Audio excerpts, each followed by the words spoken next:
Hello, good morning, good afternoon, good evening. Kung kailan man kayo nanonood sa oras ninyo. Kasi, ilan ba ang art up ko? Dalawa lang pala. Umaga at hapon. So, good morning and good afternoon po. So, sa mga nakakapanood nito, so, this video po is the formal lesson 1 of the art appreciation subject. So, yung nakaraan ng linggo na pinapanood ko sa inyo is just the teaser. Parang ganon. Overview ng subject. So, this time, this video is the true or rather the chapter 1 of the art appreciation subject. So, again, sa mga hindi po nakakakilala sa akin and hindi man lang nag-check kung anong pangalan ng instructor nila. Again, my name is Robel Havelosa and I am in the College of Arts and Sciences teaching art appreciation tawag dito art appreciation, life and works of Rizal, and also teaching major subjects in the College of Teacher Education. So yun, so this subject again is art appreciation. This is the chapter 1. So the question, or rather not the question but the question on the subject itself: what is art? So, introduction and concept about art. So, dito sa lesson na to, dito sa chapter 1 na to, pag-aaralan natin ano nga ba yung art. And rather from that question, tuturo din natin yung introduction and concept about art. Yes, dadaanan po natin yan sa subject na to or rather sa lesson na to and hihimay-himayin natin. Sa mga hindi po nakakaintindi ng concept about art, no worries. Dahil pagkatapos ng lesson na to, maiintindihan nyo yan. So again, this is Art Appreciation and I am your instructor, Rubel Havelosa. So yan. Medyo mali yung pagkaka-align ng picture. Nagkaano siya. Natakpan niya po yung ating title. Though natabi ko naman na. So it's no problem. So again, sa mga nakapanood na ng video last time, prepare this 3. Paper, pen or pencil. What I mean by pen is ball pen. Yes. And then cooperation. Kailangan ko po ng cooperation nyo syempre. Especially sa mga hindi nakikinig or hindi nanonood ng video last time. So again, I am doing my best to create this video presentation. So, syempre, inaasahan ko na panoorin nyo. Papanoorin nyo na nga lang po. I made everything easy for you guys. I made a video with video presentation or video assessment. Hindi na kayo mahihirapan sa video chat na magsagot, na makinig.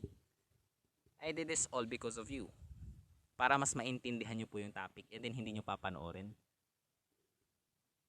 Ano sa tingin nyo ang mafe-feel ko? 'Di ba masakit? Kasi nag-effort ako eh. Ginawa ko tong PowerPoint na to for 2 or 3 hours and then I recorded it for 30 minutes. And then syempre kailangan ko pang i-review yung video for 1 hour. So almost 5 to 6 hours ko ginawa yung buong process na ito. And ang oras ko sa inyo 1.5 hour lang. Gumawa ako ng effort. Yung 6 hours na yun, hindi na bayad yun. Pero ginawa ko ng effort para matuto kayo. And kung hindi nyo papanoorin yung video ko, so anong use ng pinag-edit ko ng video? Para mas mapadali yung buhay nyo. Wala. So, bilang ganti, panoorin nyo yung video. Guys, ang purpose nito is hindi para ma-monetize or kumita ako sa video. Kasi after ng linggo, i-delete ko yung video. So, hindi po yun for monetization. Ang purpose po nun, para mapanood ng estudyante. Pag napanood na ng estudyante, I will delete the video. So, hindi po siya for monetization. Sa mga nag-iisip po dyan, si sir gumawa ng video presentation, gumawa siya ng YouTube channel niya para kumita. No. Hindi ko po yun gagawin. So, after po na mapanood yung video, in the first week, I will already delete the video. So, hindi po monetization. Again, konting paalala lang po, sana po panoorin nyo. And the second one, guys, wala na pong magtatanong kung anong gagamitin. kung saan isusulat. Nakalagay na po sa video. Gamit po kayo ng ballpen or pencil. Kung wala kayong ballpen, syempre pencil. Okay lang sa akin. I'm very maintindihing instructor or teacher. Tapos po, wala pong gagamit ng Microsoft Word. Again, wala pong gagamit ng Microsoft Word. Nakasulat po ang linaw-linaw, prepare this paper. Ano pong Tagalog ng paper? Papel. Hindi po magkaparehas ang papel at Microsoft Word. Hindi po rin magkaparehas ang papel at notepad. Hindi rin po magkaparehas ang papel at chat. Again, papel. Hindi po yung iba. Again, papel ang gagamitin. Papel. So kung hindi ka makagets, huwag mo nang panoorin tong video na to. At magtatanong ka na naman sa video chat mamaya. Or rather sa GC. Sir, saan nilalagay? Naman. Sige. Nakakaano yung ganun eh. And syempre, lagyan nyo ng pangalan nyo. Paano kung malalaman kung sino nag-pass kung walang pangalan? Diba? Matik yung mga walang pangalan, 0. Rather absent. Kasi ginagawa ko minsan na attendance yan. Okay? Let's move on. Bigyan ko kayo ng konting time para i-prepare yung kailangan nyong gamitin. Actually, ang dami ko nang sinabi. So, malamang nakapag-prepare na kayo. So, continue na tayo. So, art. So, ano nga bang ibig sabihin ng art? Art is a highly diverse range of human activities. It involves many things and has many kind to choose from. Sinabi ko na rin po sa video orientation natin, marami pong klase ng art. Art is highly diverse, magkakaiba na human activities. It involves many things and has many kind to choose from. Merong music, merong dance, merong painting, and so on and so on. Marami pong klase ng art. And sa pagdaan po ng mga lessons natin, isa-isa po natin yang titiradahin and pag-aaralan para po maintindihan nyo. Dahil this subject is art appreciation, so dapat ma-appreciate nyo yung art. Hindi lang yung art na stereotyping, na kung saan yung painting lang, but rather many forms of art like dancing and writing. That is a kind of art. Yung ginagawa ni Rizal, magsusulat ng Noli at Elfili, that is a kind of art. I hope na-gets nyo. Yan, fully diverse, magkakaiba. Meron dyang Indian, may Chinese, may African. So, diverse kind of arts. So, if you were an artist, kung ikaw ang isang artista, or rather artist lang, hindi artista. If you were an artist, what kind of artist would you be? Anong klaseng artist ka? So, syempre, yan yung question number 1 natin. So, para dyan, bibigyan ko yan ng 1 minute. Though nag-start siya sa 40 seconds, hindi ko pa rin maintindihan kung bakit. So, your timer starts now. So, sa mga hindi po kayang tapusin within 1 minute dahil masyadong maganda ang gusto nilang isulat, you can pause the video para matapos nyo po yung video. So, hindi po dahilan na 1 minute lang yung binigay kong question sa inyo, or rather, 1 minute lang yung binigay kong time sa inyo, para po ang isulat nyo po isang sentence lang naman. Habaan nyo naman. Kasi may mga nagsulat isang sentence lang. Habaan nyo naman po. Kasi hindi po dahilan yung 1 minute. Kasi paulit-ulit ko pong sinasabi, i-post nyo yung video pag hindi nyo matapos. Kasi nga po, 1.5 hours po. Nagigets po ba natin? So, i-post nyo lang po yung video. Kasi po, hindi po dahilan na ang binigay ko po sa inyong oras is 1 minute para sabihin na ganon yung sagot nyo. So, hindi po yun acceptable. Nagets po natin. That is question number 1.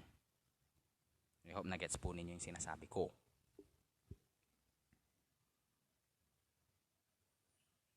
So, the oldest form of art is visual arts.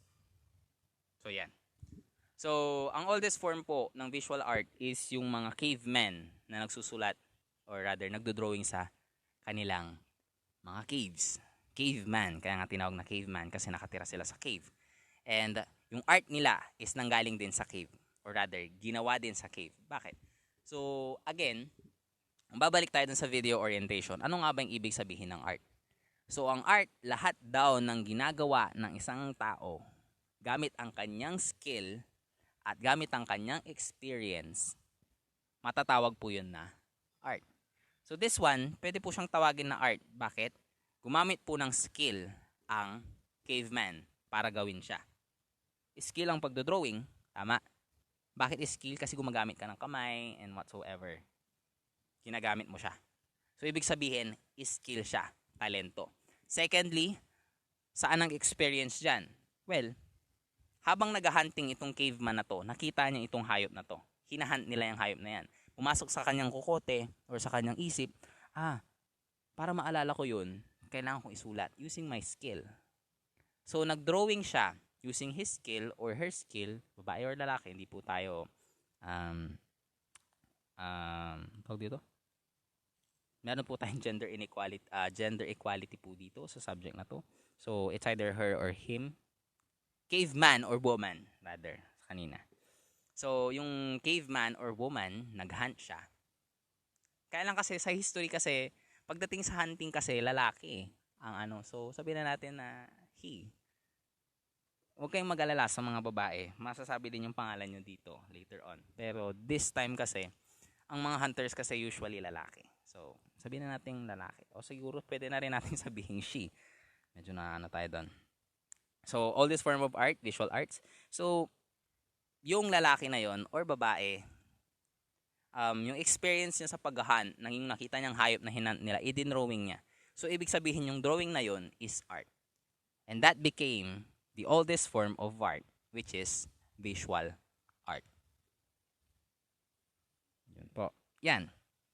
The oldest form of visual arts and ito din. So, kanina, sinabi natin hunter. Ayan yung lalaking part natin. Ito naman yung babaeng part. So, ang mga tao gumagawa din siya ng mga something na bagay na masasatisfy hindi lang yung kanyang craftsmanship, pati yung kanyang religious aspect. Ano yung experience niya dito? Kasi dapat meron tayong dalawa, experience and then skills. Actually, visually, tawag ito? Common sense na kung ano yung yung skills niya dito kasi nga maganda yung pagkakagawa ng sculpture. Hindi masyado, pero actually artistic yan. Oo, artistic yan. So, artistic yung pagkakagawa ng mga yan. Yung mga parang sculpture na yan. And saan naman papasok dyan sa experience? Actually, papasok dyan sa experience sa takot ng mga ina or rather ng community. Dahil nga noon wala pang mga medicines sa pagpapaanak. So, maraming namamatay na bata sa childbirth. Hindi lang mga bata, pati nanay pag nanganganak sila. So, anong ginagawa ng tao using their artwork para masatisfy yung kanilang religious belief? Or rather, yung belief nila na walang makukunan. Gumawa sila ng sculpture na yan. It's either nilalagay nila sa bahay yan, ginagawa nilang pendant. Para saan? Para po protektahan yung mga mothers. So, ang purpose po ng mga sculpture na yan is para protecting childbirth. Parang ganon. Actually, hindi lang sa Mesopotamian or sa mga ancient civilizations. Hindi lang doon yun nag-start. Pati sa Egyptian meron ganyan. Meron pa nga silang god. Kung hindi ako nagkakamali, yung half hippopotamus tapos half human. Na kung saan ginagawa nilang pendant yun. Kasi siya yung parang sa childbirth. Nagpo-protect siya ng mga nanay sa childbirth. Parang ginagawa nilang pendant yun or display sa bahay pag may buntis. Para daw protektahan yung mga buntis. So, by using or by satisfying their religious belief, ginagamit nila yung skills nila para gumawa. So, that is art. Art pa din yan. Ang architecture, artwork, yan. Tignan mo yung pyramids. Tignan nyo yung pyramids. Ginawa nila yung pyramids para isatisfy yung gods nila and hindi lang isatisfy yung gods nila para may libingan yung mga kings nila. Kaya nga tinawag yun na kings. Tomb or libingan. Para isatisfy yung beliefs nila. So, gumawa sila ng mga tomb and by using their skills, nakagawa sila ng art. So, Egyptian pyramids is considered art kasi architecture yun eh. So, art yun. So, mimesis. So, mimesis means representation of reality. So, again, ang mimesis po is representation of reality. So, explain natin paunti-unti yung idea ng mimesis. Dun sa first picture natin, yan po yung impression. So, meron po tayong tatlo. I-explain ko ng mabuti to kasi medyo malilito kayo pag hindi na-explain ng maigi. So, dapat po talaga mapanood yung video. So, the first one, yung wala pong sulat sa loob ng triangle. Ang itsura niya po is hindi siya perfect na triangle. Though, that one is the reality. Yun po yung totoong itsura ng bundok. Pero pag sinabi pong representation of reality, parang nagbase siya doon sa itsura ng reality para gawin yung artwork niya. Kasing laki, tapos kasing lapad, pero yung tabingi sa gilid, medyo naiba. Iyon yung representation of reality. Medyo kamukha na. Pero medyo kamukha. Parang ganon. Malapit ng kamukha. Parang ganon. Pero pag sinabing impression, gagawa siya ng perfect version ng reality. Again, perfect version ng reality. Ulitin natin. Pag reality, yun yung totoo. And then, pag sinabing representation of reality, hawig na hawig dun sa totoo. Pero doon sa impression, gagawa siya ng perfect representation ng reality. Again, reality, representation of reality, and perfect representation of reality, also known as impression. I hope nagigets po natin. Just for example, nakakita ka ng puno, and yung puno na yon may something sa likod niya. Sabi mo maganda yung puno, kaya lang may something sa likod niya. So, ang representation of reality mo, medyo aalisin mo ng onte, pero hindi mo totally aalisin yung nasa likod ng puno. That is representation of reality. But, the perfect representation of reality, which is the impression, aalisin mo totally yung nasa likod niya para yung puno lang ang matira. Is that reality? Though. Kasi inalis mo na lahat. Though yung representation of reality, medyo hawig pa. Pero pag sinabi mong impression, totally binago niya na para makuha lang yung perfect form ng artwork. So, yun po yun. I hope nagigets nyo po yung idea ng mimesis or representation of reality. We have reality, yung first sa dulo, yung gitna, representation of reality, and we have the third one, which is yung pinakauna, baliktad yung pagkaka-arrange natin, is the impression or the perfect representation of reality. Tama ba? Perfect. Parang perfect siya. Perfect na representation. Pag sinabi mo kasing perfect representation, may dalawang pwedeng meaning yan. It's either perfect na representation ng reality or rather perfect na representation ng reality para sa'yo. So sabihin na lang natin na impression. I hope, even though, I hope na-gets nyo yung pagkakaiba ng tatlo. Paulit-ulit ko nang sinabi. Alam nga namang hindi nyo pa-gets. So, reality, representation of reality, and impression. As for example, balikan lang natin tong mimesis para mas maintindihan nyo. Sa mga nakapanood na, di ba na-chismis yung video ni DJ Lunyo about sa magpakailanman.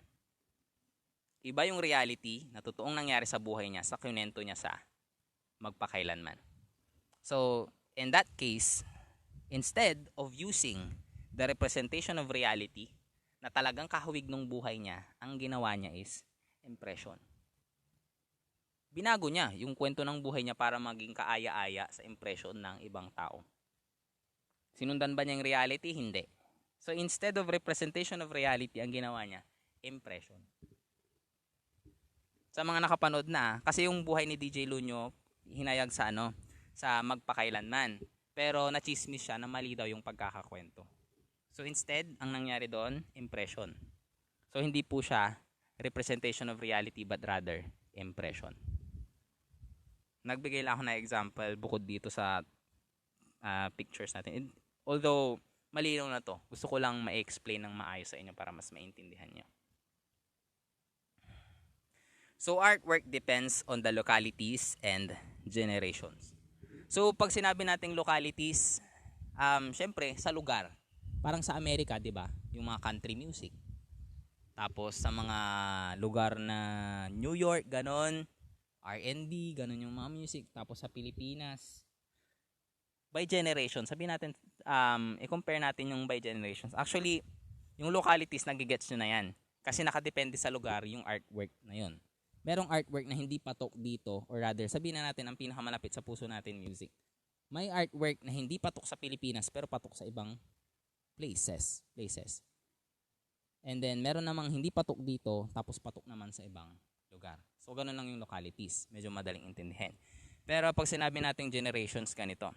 may mga music yung mga matatanda na sila lang nakaka-appreciate. And then, meron din tayong music na hindi nila ma-appreciate. Just for example, yung mga, meron namang ilan, hindi ko nila lahat pero most likely, majority kasi, ang pinag-uusapan natin dito. Ano yung mga music na yan? Yung parang ex-battalion, mga bata lang. Sa mga magsasabi dyan, hindi ako Jejemon, kaya hindi ko gusto ang ex-battalion. I don't care. Gusto ko lang sabihin na karamihan kasi sa mga kabataan ngayon na naaaliw sa ex-battalion, hindi maitatanggi yun kasi nga yung videos nila sa internet ang daming views. And most likely, karamihan sa nag-view doon is sa mga bata.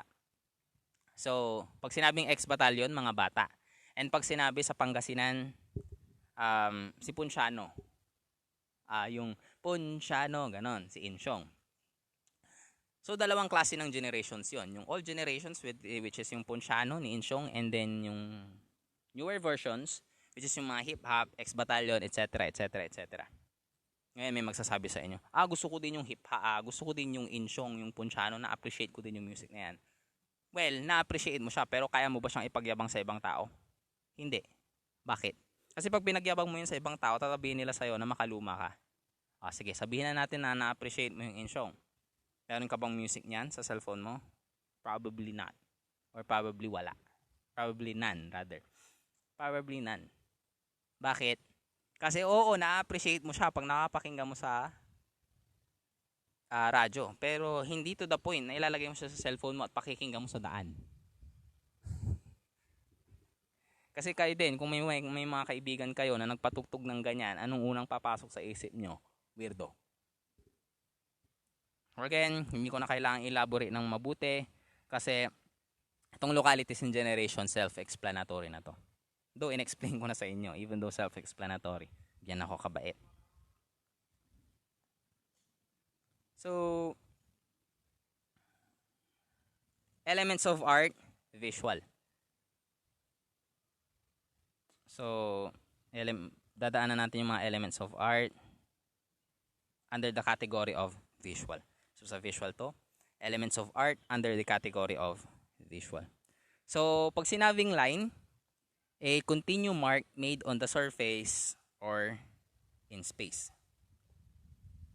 Pag sinabing space, hindi sa outer space Space sa papel, space sa lugar, hindi outer space. Space. Kaya alangan namang magsulat ka sa may laman. Siyempre sa space.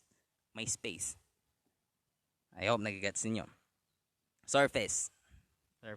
So, line. Straight line.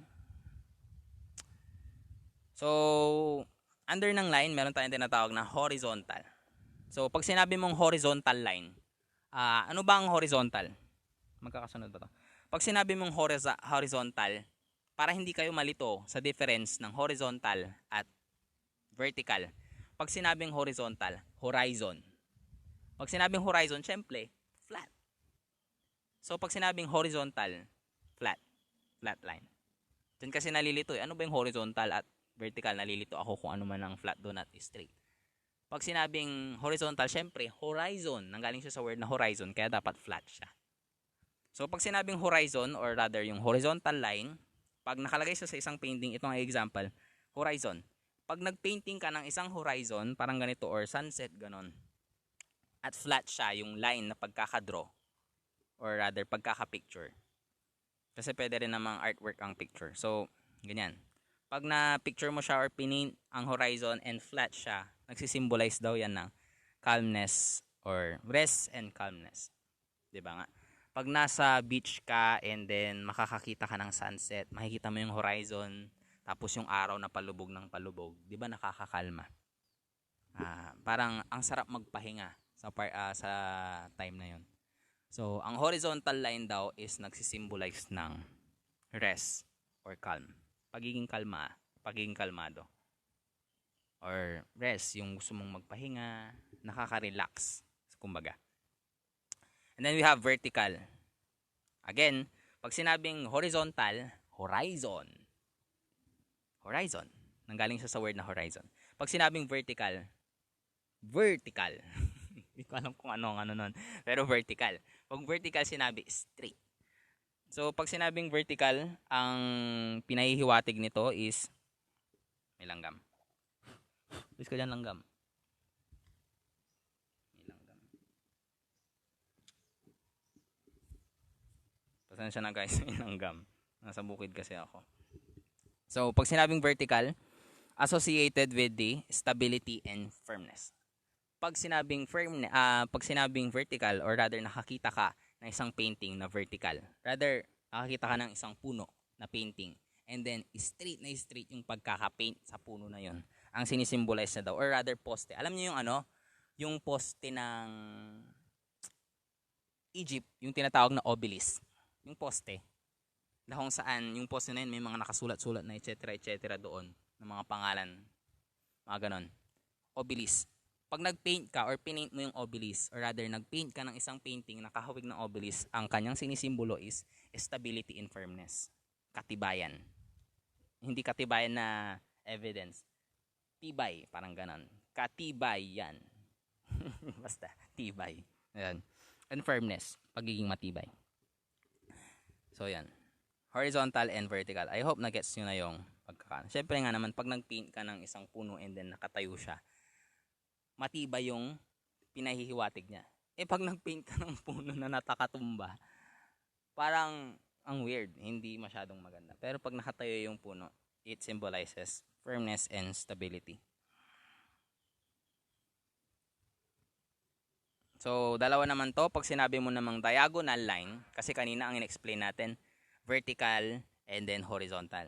So, pag sinabi nating diagonal line, convey movement and stability with progression. Stability pa rin siya pero progressive. Kumbaga ang paningin mo sa diagonal line is parang gumagalaw siya. Progressive, gumagalaw, parang nagpo-progress siya. Hindi lang siya stable, rather gumagalaw pa siya. Kasi pag makikita mo nga naman yung diagonal, para siyang nagfo-flow. Nakita ka, yun nga, para siyang nagfo-flow kasi. So dahil dyan, it symbolizes not only stability but also progression. And another one is crook. Pag nakakita ka ng crook line, tingnan mo tong matanda dito. Ang pagkakadrawing sa likod niya is crook, yung parang banking, parang ganon. Hindi banking, yung banking na kasi yung diagonal eh. Banking yung banking na pa-circle yung banking niya, hindi yung straight na banking, parang ganon. So crook convey violence, conflict, or struggle. Paghihirap, conflict, violence, mga ganun. So sa part na to, it conveys struggle. Parang naghihirap siya or ang hinahirap siyang maglakad.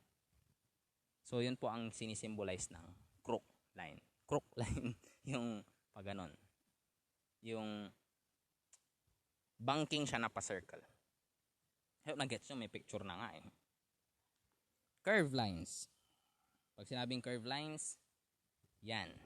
They alludes to softness, grace, flexibility, or sensuality. I hope nagigets po pag sinabing curve lines, di ba? Yung parang flow siya. Softness, grace, go with the flow, flexible. Kaya yung learning natin ngayon is tinatawag na flexible kasi nga, kung saan man tayo mag-flow, ayos lang. Parang ganon. Parang leniency. Kung saan available ang bata as much as possible. Kaya nga ako, ang sinisimbolize ko dito sa aking online class, gumagawa ako ng video, nag-effort ako sa paggawa ng video para maging soft sa inyo, flexible, kumbaga. Sinusundan ko kung saan kayo mas tawag dito, what is the word for that? Saan kayo makakaginhawa. Ganun. So, yan. So, punta tayo sa shape and form. Under pa rin to ng elements of art. Visual. Under the category of visual. So, shape and form. Pag sinabing shape and form, these two are related to each other in the sense that they define the space occupied by the object of art. So, pag sinabing shape, yun yung shape niya mismo. Nakikita nyo naman siguro pag shape. Circle, triangle, that is shape. Circle. Pag sinabi namang form, sphere. Nakikita po natin. Pag sinabing shape, shape lang. Pero pag sinabing form, yung 3-dimensional form niya. Parang ganun. Three-dimensional form. Form niya mismo, circle or sphere. Pag sinabing ang Earth, ano ang shape niya, hindi mo pwedeng sabihin circle. Kasi pag sinabi mong circle, sumisimbolize yan ikaw ay isang flat earther. Kasi ang mga flat earther, ang tingin nila sa mundo is circle. Flat circle.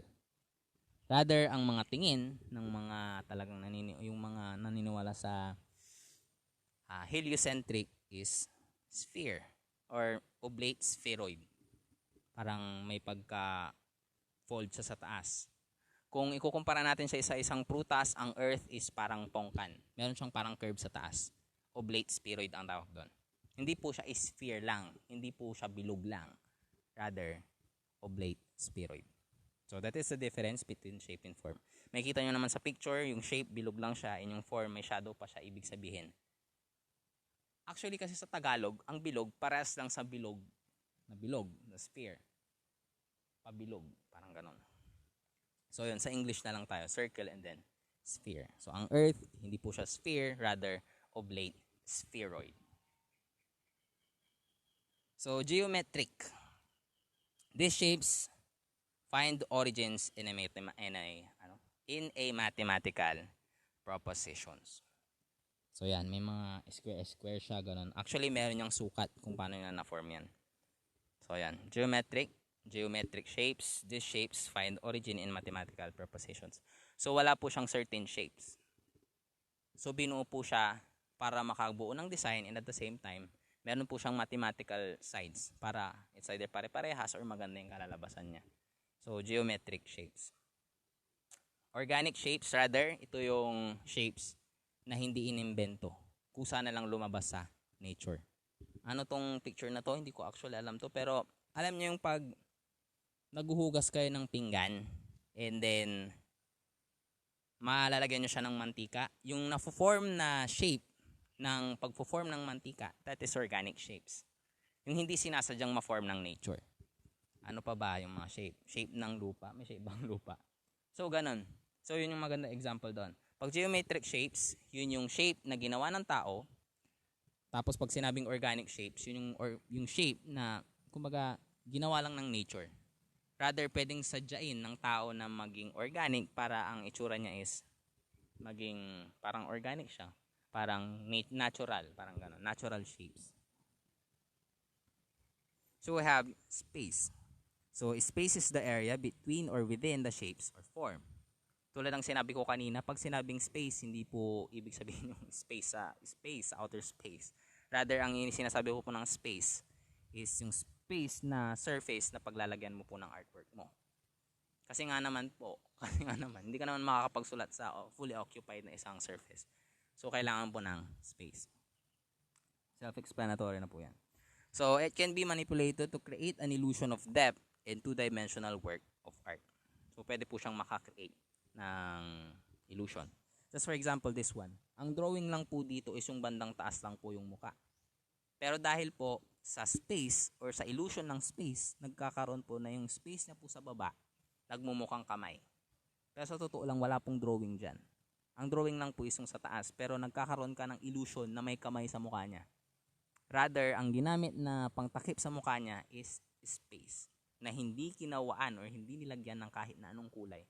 Just a space. Pero nagkaroon po siya ng illusion na naging kamay siya. So that is the power of space. So, positive and negative space.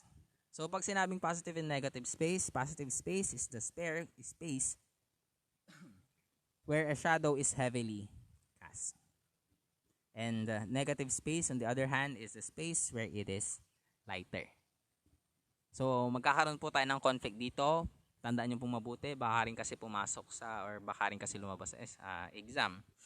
Pag sinabing positive space, yun po yung heavily shadowed. Yung itim na itim.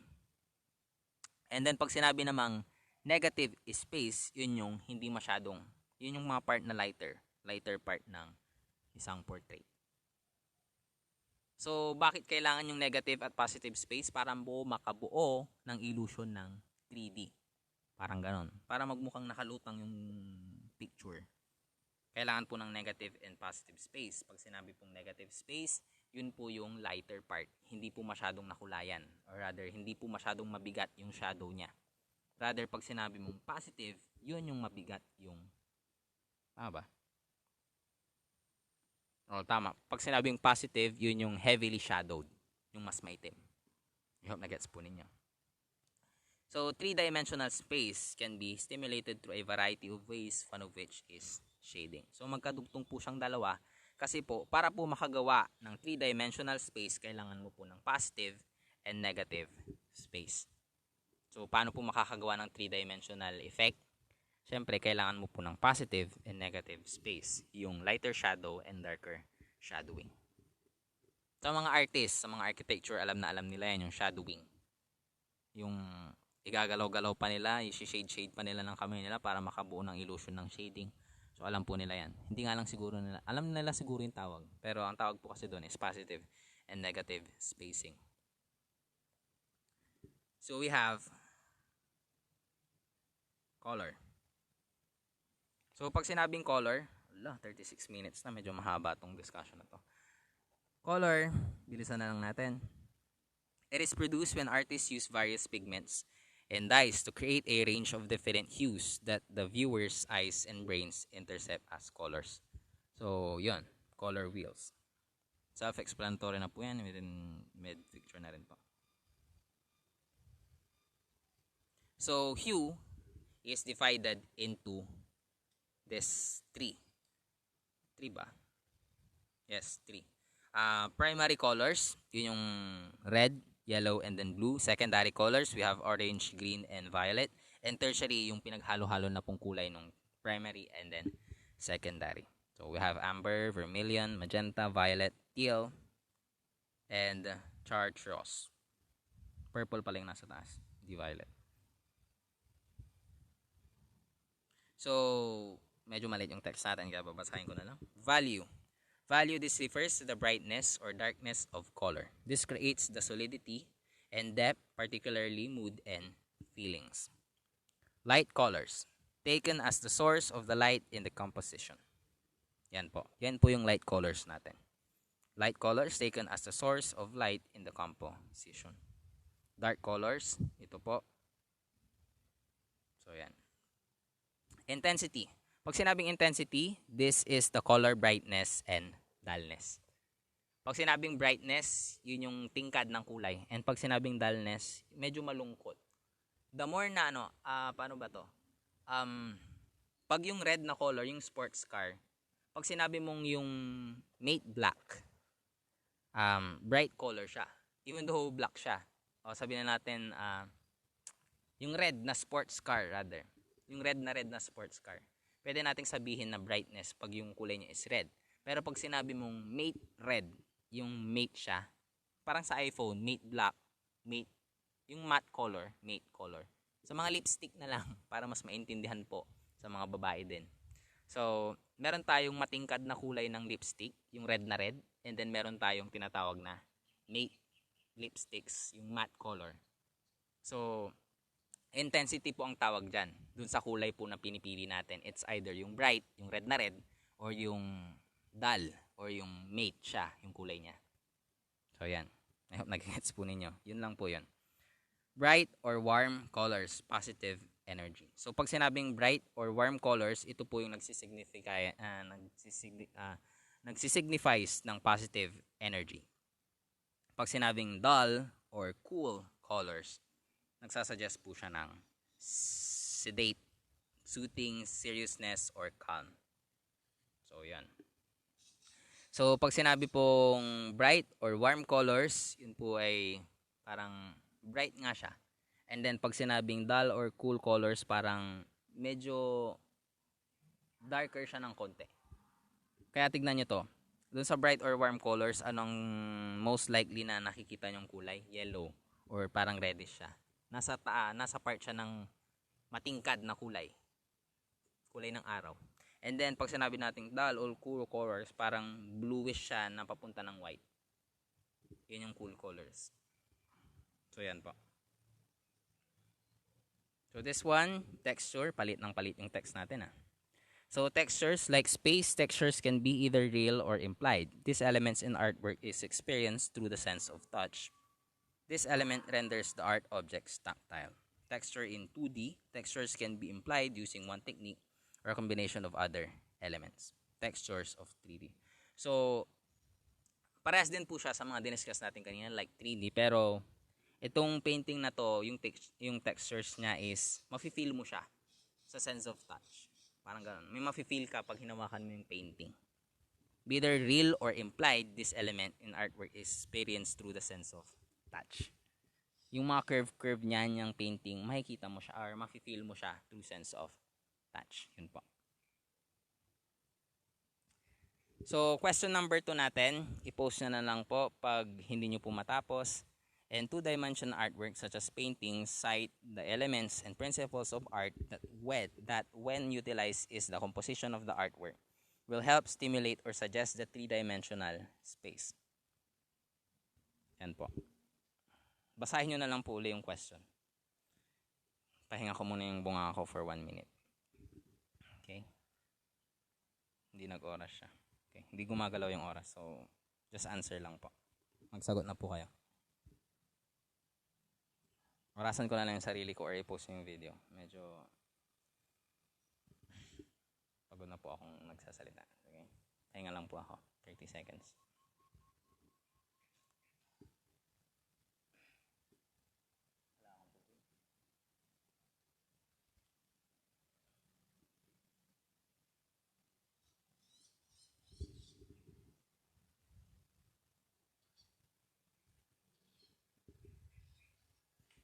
So yun, I hope natapos yun ha. I hope pinost yung video. This video is 41 minutes. So good for 2 days na to. So pasensya na po kung medyo matagal kasi medyo mahaba po tong discussion na to. So yan, let's move on. So we have the elements of art in under the category of auditory. So we have rhythm. Pag sinabing rhythm, often associated with the term beat, meter, and tempo. Rhythm is the element of music that situates in it. And it in time. Yan po. Pag sinabing rhythm is associated with the beat, meter, tempo, ganyan. Alam niyo yung ano, actually may explain ng mabuti to sa mga marunong mag-edit. Paano ba to? Yung ano na lang, yung heartbeat. Actually heartbeat kasi yung sinisimbolize niya. So, yung heartbeat natin, the more na tug, tug, tug, tug, ganon, gumaganon siya, nagsisimbolize din yun ng beat pataas. So, yun po yung rhythm na tinatawag natin. Yung beat ng puso natin, may rhythm yan. May sinusundang rhythm. So, yun po yung maganda example dyan. And pag nasa ospital po yung mga nasa drama na makikita po natin, di ba meron po yung sa gilid, yung nag-check po ng beat, yung heartbeat, ganon po. Ganon po yung beat kahit sa music. Ganun po yung itsura niya. We have largo, slowly and broadly. Andante, walking pace. Moderato, at moderate speed. Allegro, fast. Vivace, lively. Accelerando, gradually speeding up. Ralentado, gradually slowing down. Alargado, getting slower, broadening. And rubato, titiri, grab time. So ito pong 1, 2, 3, 4, 5, 6, 7, 8, 9. Ito pong siyam na to is nag-indicate po ng bilis, bagal, kung gaano kataas, kung gaano siya kabilis sa umpisain, babagal sa dulo. It all signifies po the rhythm. So may iba't ibang klase po ng rhythm. Yan po sila. You have the dynamics. So pag sinabing dynamics, the elements of music that refers to the loudness or quietness of music. Is dynamics, classical terms are used to refer to the different levels pertaining to the following. So yan. Loudness, dynamics po, elements of music that refers to the loudness or quietness po. Kung kanina dun sa rhythm, yung biglang pagtaas, yung chine-check niya, yung rhythm nga, yung beat, tug tug tug tug, ganon. Dito sa dynamics, chine-check niya kung gaano kataas yung boses mo sa part na to and kung gaano kababa. Sa mga nag-edit po ng video, makikita nyo rin po ito na kung saan maghahati po kayo or kukunin nyo po yung part dyan na medyo mababa and doon nyo po puputulin yung video. Kasi the more na mababa yung audio dyan, the more na hindi po mapapansin yung transition ng music. So yan po yung dynamics natin. So loudness and softness, or rather loudness and quietness of the voice. Matandaan po natin yung difference ng dynamics sa rhythm. Pag sinabi pong rhythm, yun po yung rhythm ng music, yung tugtug, tugtug, tugtug. Ganon. Pag sinabing dynamics, yun yung loudness and then quietness. Hanggang sa pababa ng pababa na hindi masya. Parang pag rhythm, tugtug, tugtug, tugtug. Ganon. Pag sa dynamics naman is pahina ng pahina ng pahina ng pahina ng pahina. Hanggang sa palakas ng palakas ng palakas ng palakas. Ganon po yung dynamics natin. So, ito naman yung under ng category ng dynamics natin. Pianissimo, very quiet. Piano, quiet. Mezzo, moderately quiet. Mezzo, forte, moderately loud. Forte, loud. Fortissimo, very loud. When composers indicate an increase or decrease in loudness, they use the term crescendo for the former.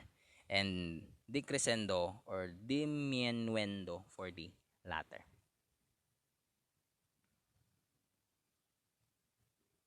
Melody. Pag sinabing melody, refers to the linear presentation, horizontal, of the pitch. Horizontal, it means that the musical notation, it is read in succession from left to right. Pitch is the highness or lowness of the musical sound. Ano po yung pitch? Yung tiit, ganon. Pinapahiya ko na yung sarili ko sa inyo para lang matuto kayo. So sana naman panoorin nyo yung video.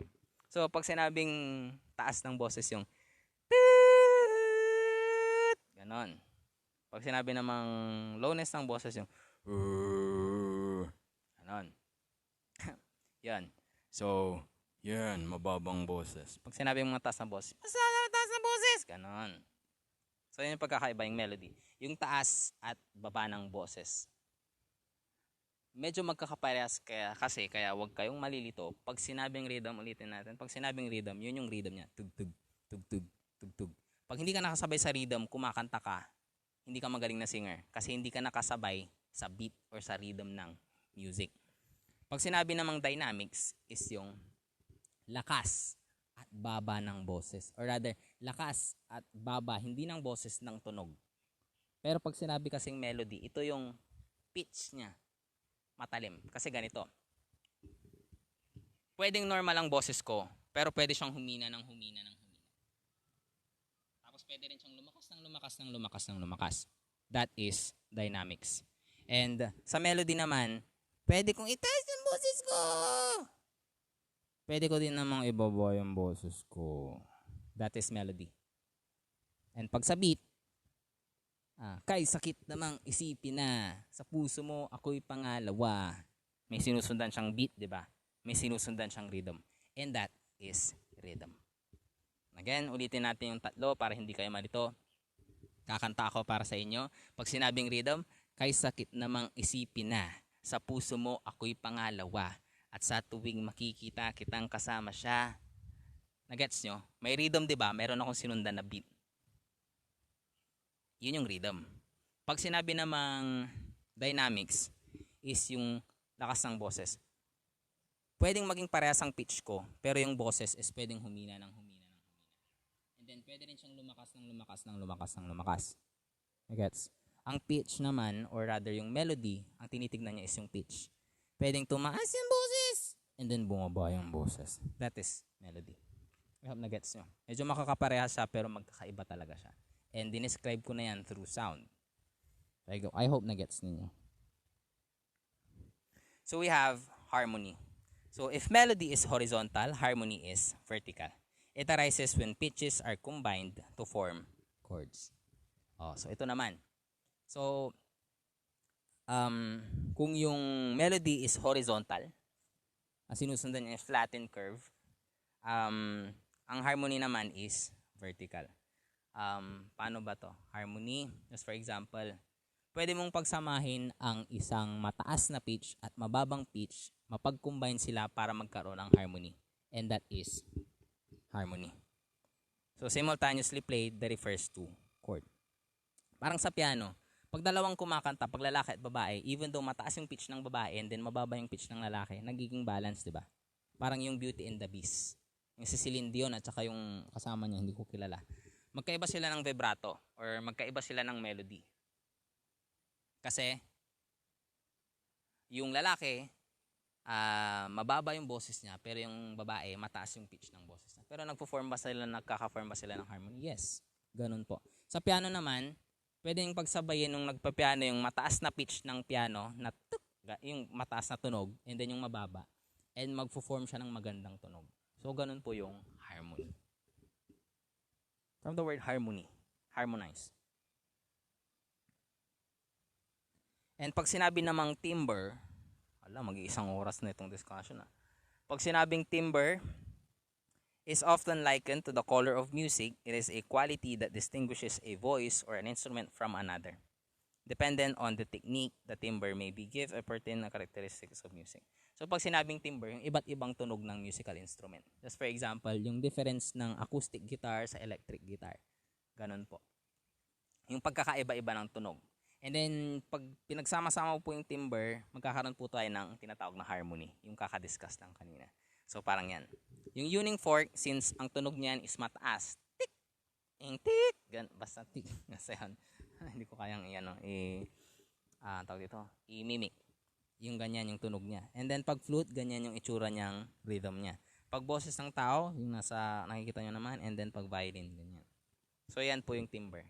Different status po ng different voices or different tones. It's either tone ng boses ng tao, ng hayop, ng musical instrument, and so on and so on.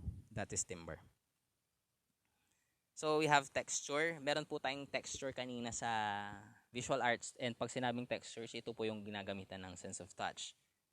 And pag sa texture naman, sa audio, under ng category ng audio, elements of art.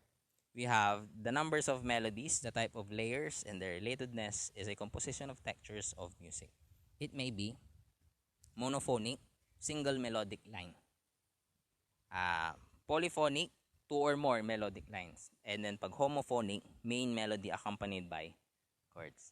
So yan po yung pagkakaiba-iba niya or yung mga categories po under ng texture ng audio. Naubos na yung boses ko. Dahil pala nitong art, sorry. Medyo madami yung nagawa kong slides. So, sa principles na po tayo ng art. Natapos na po tayo sa elements of art. And dito na po tayo sa principles of art. So, we have pattern. Under na po tayo ng principles of art. So, pag sinabing pattern is a important design concept that refers to the visual arrangement of elements with a repetitive form or intelligible sequence. So, yan. Yan po yung itsura niya. So, pag sinabing pattern po, may pattern. Di ba magkakaparehas hanggang sa makabuo ng artwork? Yan. Pattern po ang tawag dyan. Hindi lang po basta-basta nilagay yung mga paintings. Pinagplanuhan po yung pilinano kung paano ipapattern siya sa isa't isa para makabuo ng artwork. Pattern. We have balance. Pag sinabing balance, balance is a concern with the visual distribution or weight of the elements in a work of art. So, ang balance po, hindi po pwede na dito sa part na to is masyadong madilim and dito sa part na to is masyadong maliwanag. Hindi po mag-fit sa isa't isa yung artwork. So, dapat balance lang po siya para po maganda po sa paningin ng tao. Kasi, kung masyadong madilim sa part na left and then maliwanag sa sa right part, hindi magiging balance yung artwork and hindi magiging maganda yung kalalabasan niya. So, sa artwork, lagi-laging tinatandaan yung balance po. Though yung picture na nailagay ko hindi siya masyadong related sa balance sa artwork. Sorry, mali ko po 'yun. Pag sinabing balance po is dapat yung kulay hindi masyadong marami ang red, hindi rin masyadong marami ang ibang kulay. Walang nag-overpower na color dapat. So dapat balance po siya. So mas maganda po pag balance kasi nga po mas maganda yung yung harmony ng paints pag balance. So we have emphasis. Pag sinabing emphasis is a way of using elements to stress certain area in an artwork. Emphasis is really just another way to describe a focal point in your artwork. Yan po yung emphasis. Ano po yung napapansin dito sa artwork na to? Yung kulang na part ng puzzle. Kasi po, yun yung binibigyan ng emphasis ng nag-drawing or nag-painting or gumawa ng picture na yan. May emphasis po yung isang part na yan. Even though pare-parehas, even though mas madami yung part na blue, ang unang napansin yung red sa gilid. Kasi po, yan po yung binigyan ng emphasis. Contrast. Contrast is a everything in art. Without it, artwork would be nothing but a blank surface. Contrast can be in many forms. So, ang contrast is, just for example, isang field, isang palayan. May naggumawa ng artwork na palayan. Ang ginawa niya artwork, palayan lang. Wala siyang nilagay na iba. Mga tatawag bang magandang art yon? Hindi, pagpalayan lang. Pero pag gumawa siya ng artwork na palayan, and then sa gitna ng palayan, sa gilid or sa masyadong gilid, nilagyan niya ng puno. Ang emphasis ng painting sa puno, even though as a whole painting siya, pero emphasis niya sa puno. Kaya nagkaroon ng kagandahan yung artwork kasi may emphasis or rather contrast pala. May contrast siya. Binalance nung palayan or rather binalance nung puno yung palayan para magkaroon siya na hindi lang siya parang blank surface. Nagkaroon siya ng contrast, which is yung puno. So we have ito. Texture contrast. Magkakaiba siya. A contrast between smooth and textured. Color contrast. A contrast between light and dark, saturated and dull. Completing colors, hue contrast. We have detail contrast, a contrast between areas of detail and more bland areas. Shape contrast, a contrast between different shapes. And then interval contrast, a contrast between long and short intervals. We have harmony and unity. So pag sinabing harmony and unity is a bit vague compared to some of the other principles. Generally speaking, it refers to how well all the visual elements work together in work of art. Para din siyang harmony sa painting, sa visual arts. Dapat sa auditory, dapat magkakahalo siya and unite siya sa isa't isa. So dapat kino-complement nila ang isa't isa para matawag na parang magkaroon ng magandang artwork. Dapat harmonize siya and yung unity niya is maganda. Dapat kino-complement nila ang isa't isa, yung mga elements na ginamit. Kasi kung hindi nila kino-complement sang isa at yung may isang nag-overpower and so whatever, ganon. So magkakaroon ng problema sa artwork. May mabibigyan ng overemphasis, mga ganon. So dapat balance lang. So harmony and unity. Parang ganyan. Marami bang black? Sakto lang kasi yung black nandun sa dulo and then yung gray and then yung white. 'Di ba? Harmony and unity yung pinapakita dito sa painting na to. Wala masyadong, yung black halos parehas lang yung spacing niya, yung part niya. Yung gray, same with the gray, same with the white. Tingnan nyo yung white. Pinakauna siya dito sa kabila, pero dito sa kabila, maliit lang siya. And yung black naman dito is napakaliit niya. Pero dito sa kabila is napakalaki niya. So, yun. Harmony and unity. Variety. Pag sinabing variety refers to use of different qualities or instances of visual elements. So wala po siyang binibigyan ng emphasis dito, wala po siyang binibigyan ng contrast, rather iba-ibang kulay. Parang ganito, parang rainbow ganun. Yung rainbow is variety. Iba-iba. Movement. Your paints cannot physically move, but you can arrange the paint in a way that gives the illusion or suggestion of movement. So movement, yan yung itsura niya.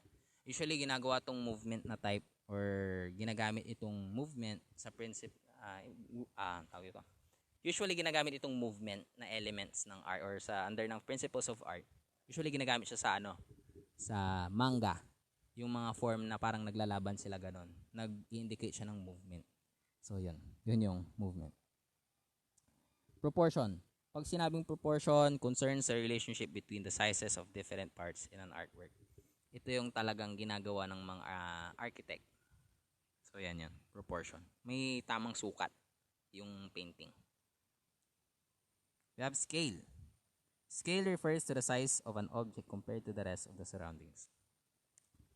So pag sinabing scale, magbibigay ka ng emphasis doon sa isang bagay at lalakihan mo siya ng sobra para mapansin siya. So, for example, this one. Hindi naman ganyan kalaki ang kutsara, pero ganyan ginawa. Para mabigyan ng emphasis yung kutsara at mapansin sa picture. I hope nagigets po natin.